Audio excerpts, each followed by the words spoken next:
Salut tout le monde, c'est Prêt, donc on est aujourd'hui sur de la Pop DX, donc de la Portrait of Pirates de Megahouse, un huitième, et on est sur du Edward Nugget qui est vachement grand. Donc ce qui est cool, c'est que c'est du 1 huitième et qu'il est vraiment balèze. Bah oui, hein, normalement il est assez gigantesque au niveau de la taille, donc c'est normal que tu est aussi grand. Et alors bah du coup ce qui est cool, c'est que tu peux avoir une pièce vraiment style pièce maîtresse. Tu vas mettre ça en arrière-plan d'autres pièces plus petites, et bien il va claquer parce qu'il est vraiment colossal, et en plus qualitativement bah, c'est de la bombe, c'est du Megahouse. Alors c'est une vieille pièce, tu as la maximum depuis que je vous montrerai plus tard, tout simplement pas dans cette review. Pourquoi? Parce que le but est de se concentrer sur cette pièce, l'autre étant encore plus récente, en plus qualitativement bien plus haute. Je trouve que ce serait un petit peu dommage de faire le comparatif maintenant, alors que le but est de se concentrer sur celle-là, que si je te mets l'autre avec, on va se concentrer sur l'autre. Tu vois ce que je veux dire? Donc ici, on va voir que celle-ci. Donc la pop, elle est juste magnifique. On est sur une ancienne pop qui est vraiment badass, hein. Elle est très statique et muséum. On est sur un personnage ici qui met plutôt sa prestance en valeur. Voilà, hein. C'est la légende de Barbe Blanche, etc. Je pense que cette pièce le fait bien à ce niveau-là. L'autre est plus sur le côté badass, etc. Ça, on le verra quand je ferai la review. Et donc ici, on va se concentrer sur cette pièce. Donc la pièce vachement grosse. Je vais vous montrer quand même la boîte à quoi ressemble. Voici la boîte de Barbe Blanche. Barbe Blanche qui a une boîte plutôt grosse, on va dire, mais en fait ça va encore parce que quand tu mets le pièce à côté, franchement, ils ont bien foutu ça parce que ça prend pas beaucoup de place la boîte par rapport à la pop qui fait vraiment la taille de la boîte. Donc je veux dire, c'est plutôt bien foutu niveau ergonomie. On est sur quelque chose de vraiment cool. Maintenant, généralement, les pop qui sortent maintenant, qui sont plus petites que ça, ont des trucs plus gros que ça. Donc je veux dire, bon, enfin ça dépend, c'est un peu cas par cas, mais tu en trouveras qui ont des grosses boîtes quasiment aussi grosses, alors qu'elles sont bien plus petites. Donc ici, on est quand même sur quelque chose d'assez colossal pour une boîte très ergonomiquement bien foutue, si ça se dit.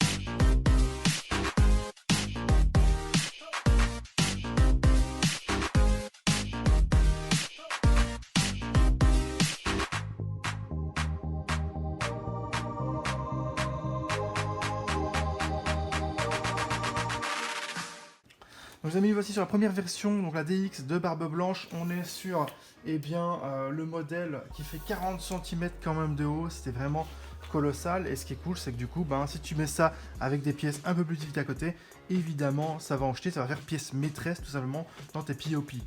Donc voilà, tu peux voir ici que tu as une proportion d'un Luffy POP aussi, qui est justement de l'Air Marineford et qui va très bien avec le Barbe Blanche, surtout que tu vois aussi que ici, je rappelle que c'est aussi du 1 huitième, hein, c'est de la même gamme, et nous sommes sur un Barbe Blanche qui est quand même assez colossal au niveau de la taille, et ça c'est génial tout simplement. Voici un autre exemple de figurine, on est sur de la Nami, parce que Nami au moins ce modèle-ci est debout, et du coup tu peux te rendre compte aussi de ce que vaut un personnage à côté de Barbe Blanche. Donc ce qui est bien, c'est comme je le dis, dans ta vitrine, si tu places par exemple des personnages en avant ou autre, tu vois qu'il y a une certaine proportion d'arrière-plan vraiment terrible avec ce genre de pièces, et l'avantage elle est où? C'est que du coup tu peux en faire une pièce maîtresse pour faire vraiment ressortir le reste de tes pièces, et ça c'est vraiment génial, tout simplement. Donc voilà les amis, on est avec le Barbe Blanche qui a une pose très statique, qui prend quand même beaucoup de place puisque tu l'as vu, elle est très grande. Et ce qui est cool, c'est à savoir qu'elle rentre dans une détolfe, donc ça c'est génial. Donc on est sur une vieille pop, mais malgré ça, ça reste du Megahouse, et tu vas voir que la qualité est quand même assez folle. Pourquoi? Parce que les finitions sont ultra fins, le paint est ultra fin, le paint est très beau aussi puisque tu n'as pas ce rendu plastique sur la figurine, tu as un rendu peau. Bon après c'est Megahouse, donc voilà, c'est une pièce qui était coûteuse mais qui maintenant effectivement elle date. Il y a mieux en Barbe Blanche, mais malgré ça tu la mets avec les autres figurines, elle passe très bien sûr. Donc on est sur une pièce ici qui est juste géniale. Donc voici la musculature, tu vois qu'elle est juste ouf du Barbe Blanche. On voit qu'au niveau de la tête, c'est pareil, on a une super modélisation. Peut-être que tu peux bouger un petit peu comme tu le sens. Ce qui fait que si tu as la place, tu peux très bien l'incliner un petit peu comme ceci. Et tu vois que ça donne toute une autre allure au personnage tout simplement. Donc ça dépendra un petit peu de tes goûts, bien sûr. Alors du coup, évidemment, c'est bien mieux que de la mettre comme ça. C'est mieux de le mettre un petit peu de travers. Maintenant, il faut voir la place. Évidemment, tu vois que ça change totalement l'allure du personnage. Donc Barbe Blanche, un personnage qui est juste génial et que j'adore. Pourquoi? Parce que il est ultra badass, il est fort et il a une très très bonne personnalité, je trouve. L'arc Mindford, bien qu'il y en a qui considèrent que ce soit juste de l'action, moi c'est un de mes meilleurs arcs pour moi. Et donc on est sur un Barbe Blanche qui est juste génial. Donc la modélisation du visage, elle est vraiment très cool, elle est très fine. Donc je vous le disais, regardez les plis au-dessus de son front par exemple. Hop, et bien c'est ultra fin et ça c'est génial. On a la grosse moustache évidemment qui a justement des petits dégradés de couleur. On peut voir que sur le bout de la moustache c'est assez cool. Et alors on peut voir que sous la moustache, il y a bien sa bouche de modélisée. La moustache était rajoutée par-dessus. Alors est-ce que je peux le montrer comme ça? Vous voyez qu'il y a sa bouche qui est là, tout simplement. Donc au niveau modélisation, c'est assez cool, surtout que la couleur au niveau de la peau est très très cool. On n'a pas cet effet plastique. On a un noir ici qui est d'une très belle couleur. Alors ça fait plutôt très gris foncé avec délavé dans le bandana, donc ça c'est plutôt sympa. Et alors du coup on a une couleur qui est plutôt cool. Donc les yeux c'est pareil, hein, tu peux voir qu'il y a comment est-ce qu'on appelle ça déjà, les rides tout simplement autour des yeux du personnage. Donc les rides, il y a une modélisation sculptée, donc c'est plutôt cool. Du moins j'en ai l'impression. Oui, c'est sculpté et alors tu as de la couleur. Et alors en parlant de sculpte, les cicatrices par exemple que tu as sur le torse du Barbe Blanche, c'est pareil, c'est du 3D, c'est du relief, je veux dire, hein, c'est du creusé. Et alors on a une peinture qui fait cicatrice dedans qui est très fine. Donc c'est plutôt très propre, sachant que comme tu peux le voir, on a de l'ombrage dans les creux, on a des couleurs un petit peu plus délavées sur les reliefs, c'est-à-dire que si tu regardes par exemple sur l'abdos, sur le centre de l'abdos où c'est bien gonflé, eh bien tu auras ce côté plus clair. Et donc ce jeu de couleurs ressort ultra bien. Voilà, alors tu vois qu'on a une belle modélisation.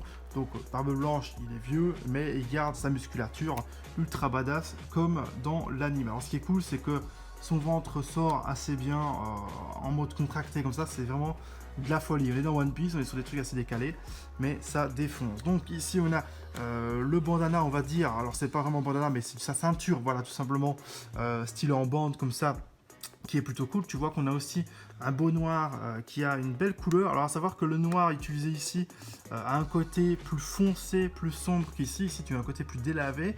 Donc c'est peut-être pour faire justement effet que ce soit l'intérieur de la ceinture, c'est-à-dire que tu as un côté face, un côté recto si on veut sur la ceinture, et le fait qu'ici ce soit pas la même couleur exactement en pleine lumière, alors, ça se voit peut-être pas en caméra, mais je vous assure que c'est pas la même couleur, pas exactement, en tout cas c'est vraiment légèrement plus clair, c'est possible que ce soit le côté intérieur de la ceinture tout simplement. En tout cas, il y a du dégradé de couleur. On peut voir qu'au niveau des plis, par exemple, du pantalon, c'est juste génial. On a des petits ombrages, on a des beaux petits reliefs super sympas. Et tu vois qu'au niveau du pantalon, il y a un effet très joli pli, en fait.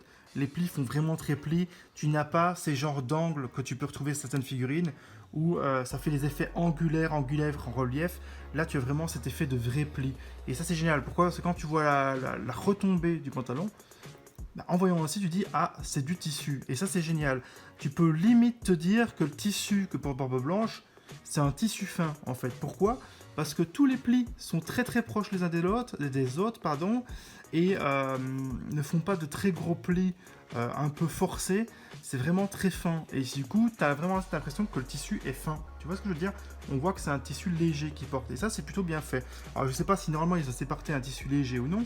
Mais en tout cas, c'est cool. Donc ici, on a par exemple au niveau de la botte un vernis qui est noir, brillant un petit peu partout, qui est juste génial. Donc on a des belles bottes en cuir. C'est plutôt sympa parce que tu as un beau paint qui fait vraiment mettre en valeur les bottes. Donc tu vois que ça brille. Bon, bref, si tu la mets en arrière, évidemment, tu verras pas ces bottes puisque il sera majoritairement caché. Mais les bottes sont très jolies et c'est plutôt très cool, tout simplement, d'avoir un beau petit vernis comme ça. Bon, évidemment là, ils l'ont fait en version bien propre, pas usée. Est-ce qu'elles sont censées être un petit peu usées? T'aurais pu. Mais non, je rappelle, c'est une vieille pop, donc franchement, c'est plutôt de la bombe. Donc on a une cape qui est retirable. Oui, bien sûr, si tu dois la mettre dès que tu veux monter Barbe Blanche.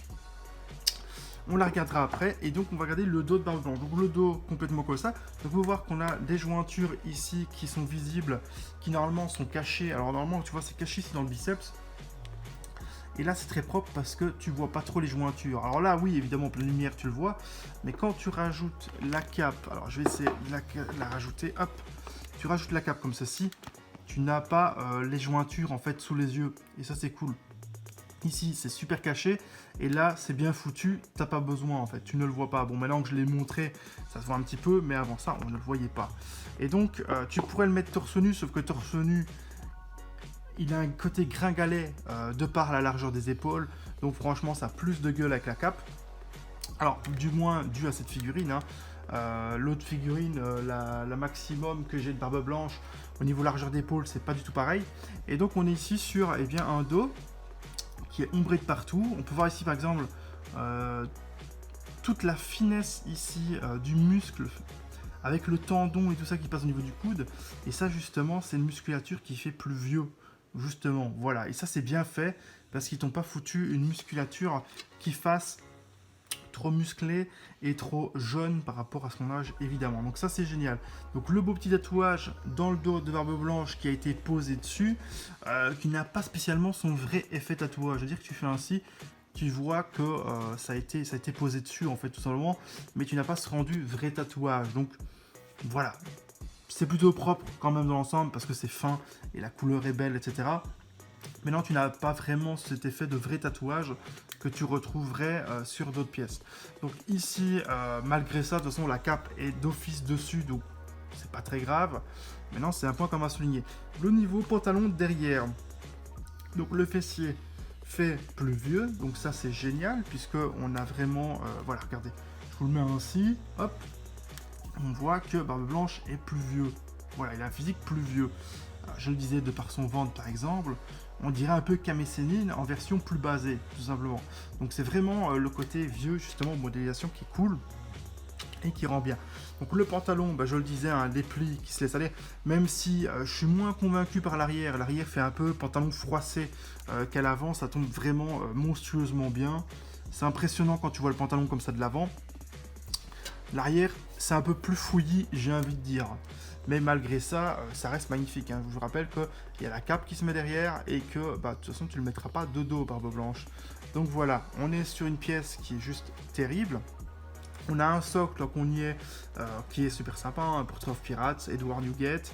Donc le petit socle super sympa. Voilà, une belle petite couleur blanche. Voilà, Barbe Blanche. Je pense qu'il n'y a pas d'autre couleur à lui mettre. Et alors cette fameuse cape qui est ici, et bien quand tu regardes l'intérieur, tu as un style d'accroché puzzle comme ça.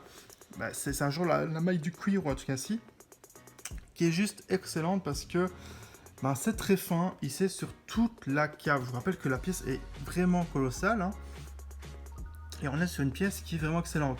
On peut voir qu'au-dessus, on a un style de vernis aussi, un peu pailleté comme ça, qui est vraiment beau. Et là, ça partout. Sachant que dans chaque creux, il y a une couleur noire très fine. Hein. Tu n'as aucun débordement. Après, c'est du méga hausse, donc c'est tout à fait normal. Bien que ça peut y arriver qu'il y avoir un ou l'autre petit défaut de paye. Mais généralement, t'es bien. Et là, tu vois qu'au niveau de la modélisation, du paint, pardon, on est sur quelque chose d'ultra détaillé, que ce soit la modélisation ou le paint. Le col, c'est pareil. On a notre petite rayure, notre petit style cuir comme ça, qui est plutôt sympa.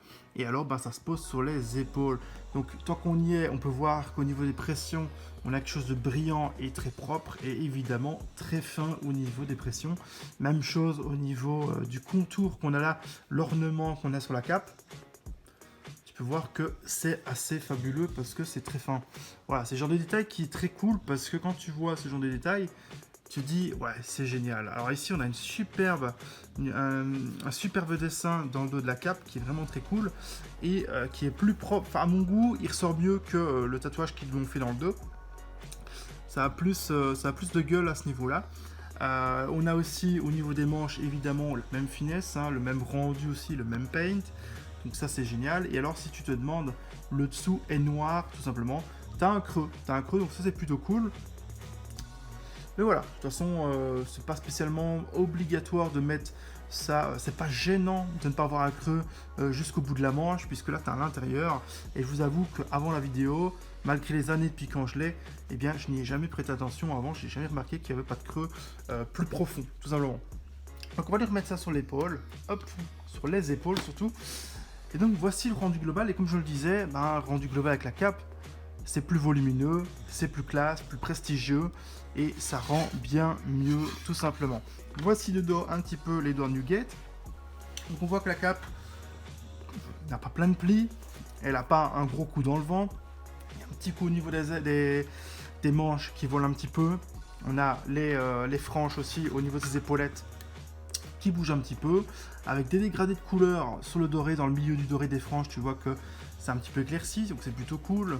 On peut voir aussi que de l'autre côté, la modélisation des franges n'est pas pareil. C'est pas du copier-coller asymétrique si on veut. Et on a les deux manches qui bougent différemment et qui ne sont pas pareilles. C'est-à-dire que là, tu en as une qui revient plus vers le milieu, l'autre, elle est plutôt décalée sur le côté, sachant que ici, tu vois l'omoplate qui revient vers l'arrière et ici, on la voit pas. Pourquoi? Parce qu'elle est plus au-dessus de l'épaule. Donc on a la cape qui est vraiment avec cet effet posé un petit peu, pas à l'arrache, mais en mode naturel tout simplement sur les épaules, qui est cool. Et alors ce qui est bien, c'est que tu as sa veste dans un style de blanc. Enfin du moins, c'est plus un genre... Il y a des délavés blancs, mais globalement, c'est plus un gris tout simplement. Pourquoi? Parce que tu as des ombrages assez grisâtres, super beaux, avec des dégradés de couleurs, comme tu pourras le voir ici par exemple. Tu vois, là tu as le gris. Tu as les dégradés de couleurs qui tirent vers le blanc, mais le blanc n'est pas parfaitement blanche. Alors ce qui est bien, c'est que tu as par exemple ici sur le bord de cape un gris qui délave aussi vers le blanc, mais le blanc, tu as toujours cette impression qu'il n'est pas... C'est pas du blanc sorti du lavage si tu veux. Et ça c'est cool, ça donne un petit peu de vécu à la cape, et c'est plutôt génial. Bon, par contre on voit quand même que c'est quand même blanc, parce que si tu regardes ici sur l'épaule, ça tire quand même très fortement sur le blanc, tout simplement. Donc voilà, on a des effets un petit peu partout, donc c'est plutôt propre. Et la modélisation est plutôt classe, bien qu'il n'y ait pas énormément de relief. On a quand même ici un relief bien arrondi qui entoure cette jambe. Quand on appuie contre cette jambe d'ailleurs, le creux se fait vraiment à côté de la jambe, donc c'est bien foutu. Ici pareil, puisque tu as la jambe qui est là, et bien ça entoure la jambe tout simplement. Et alors bien la modélisation fait que tu aies ce petit relief ici d'un côté naturel tout simplement de la figurine. Donc comme je le disais, regarde, tu vois, ça retombe comme ça sur les jambes et c'est plutôt bien foutu. Donc l'arme, je ne l'ai pas montré. Donc on a le petit machin style en tissu qui est toujours au bout de l'arme tout simplement. Donc c'est tout simplement pour protéger le bout, tout simplement le genre de pommeau si on veut de son arme. On a une belle couleur brillante, magnifique ici, qui fait des stries tout simplement en montant, donc c'est plutôt sympa. La main, on a quelque chose de simple, on a quelque chose de simple, un trou pour passer ton arme que tu déboîtes ici, tout simplement, hop. Et alors, au niveau de l'arme, tu as un doré très très cool, un gris métallisé plutôt sympathique. Voilà, on voit que c'est à l'ancienne, c'est-à-dire que le foncé était peut-être un petit peu trop forcé pour l'arme, mais c'est très joli. Alors on peut voir que j'ai une espèce d'usure ici au niveau de l'arme qui est plutôt sympa, à savoir que tu as aussi tout simplement une version de l'arme, une lame plutôt impeccable que tu peux mettre avec. Et donc tu as en gadget une arme ici qui est usée, comme tu peux le voir ici, hop, au niveau de la lame. Tu vois qu'elle a servi, qu'elle est usée. J'ai trouvé que c'était un peu plus sympa de mettre ça parce que ça fait plus de détails tout simplement, plus de vécu. Mais donc tu as cette espèce d'usure qui est plutôt sympathique. Donc je remonte ici vers l'intérieur, c'est pareil, on a un petit rendu vraiment très cool au niveau du métallisé. Le doré est très propre en plus. Et alors, tu as, voilà, au niveau de l'autre point, c'est pareil, quelque chose de très très cool. Donc je l'ai fait plus longue que ce que je pensais. Donc globalement, cette pièce, le Portrait of Pirates, si tu aimes le Portrait of Pirates, c'est une très belle pièce. C'est une pièce assez datée maintenant, qui n'a pas mal vieilli pour autant, bien qu'il y ait quand même une version maximum qui est un peu plus qualitatif au niveau peinture, modélisation, pose, tout ce qu'on veut. Mais malgré ça, cette pièce reste très intéressante et importante d'avoir dans une collection. Personnellement, deux barbes blanches me servent à rien, donc celle-ci je ne la garde pas. C'est pour ça que je me suis dit aujourd'hui, je vous fais la review, puisque j'ai l'autre barbe blanche, je vais garder l'autre. histoire de séparer un peu certaines pièces de ma collection, parce qu'avoir 2-3 barbes blanches, ça me servira à rien, tout simplement. Pièce vraiment très cool, donc j'espère que ça vous aura plu. Donc plus tard, je vous montrerai l'autre version de la barbe blanche, histoire que vous ayez un petit rendu sympathique et voir un petit peu la comparaison. C'était Prayad, je vous dis à très bientôt sur une nouvelle review, et je vous dis salut, ciao ciao.